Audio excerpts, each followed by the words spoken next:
As the opening day of the Second World War fades, Lemp strains to identify the ship in front of him.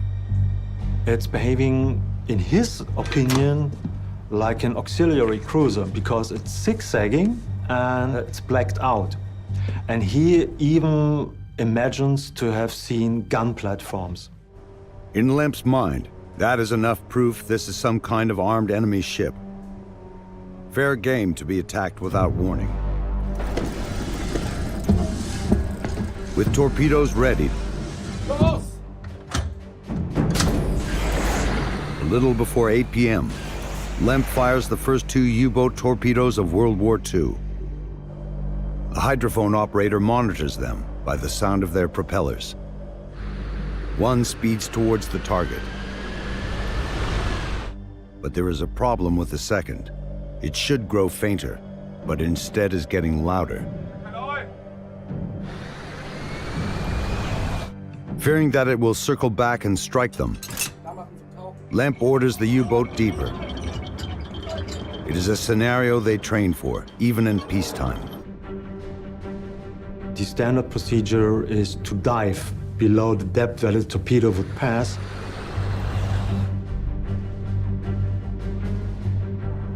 It could be tight.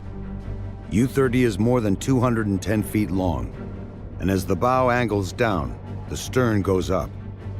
They must get the whole U-boat out of danger. They have no way to visually monitor the threat. Their only source of information is what the hydrophone operator can hear.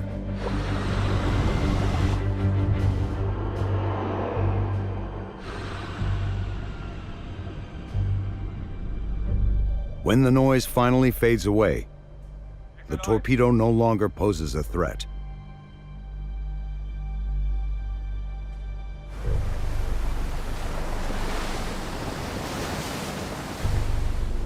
Relieved, Lemp surfaces to investigate.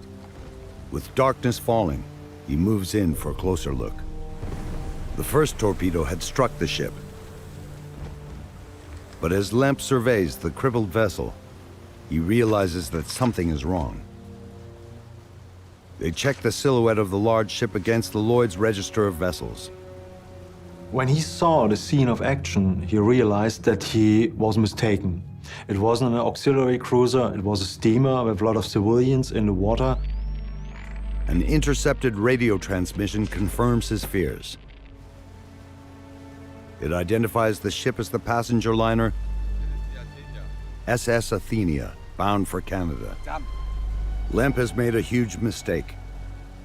His orders were clear: sink only warships, troop ships, and enemy merchant vessels. Hitler and the German government still hope for some kind of settlement agreement with Britain, and so they don't want to aggravate the British more than necessary. Now, on the very first day of the war, Lemp has sunk a passenger vessel without warning. Comparisons are immediately made to the sinking of RMS Lusitania by a U-boat in World War I. An act that helped end American neutrality and brought the United States into the war against Imperial Germany. The exact scenario Hitler hoped to avoid with his strict instructions. Now the sinking of Athenia sets off a new political firestorm. Many of the 1,103 passengers aboard are Canadians, Americans, or European refugees escaping the war. 118 civilians are dead. Hitler and his propaganda minister, Joseph Goebbels, vehemently denied German responsibility for the attack. The man responsible for Hitler's headache is 26-year-old Oberleutnant zur See Fritz Julius Lemp. He was born as a son of an army officer in China before the First World War. He entered the Reichsmarine in 1931.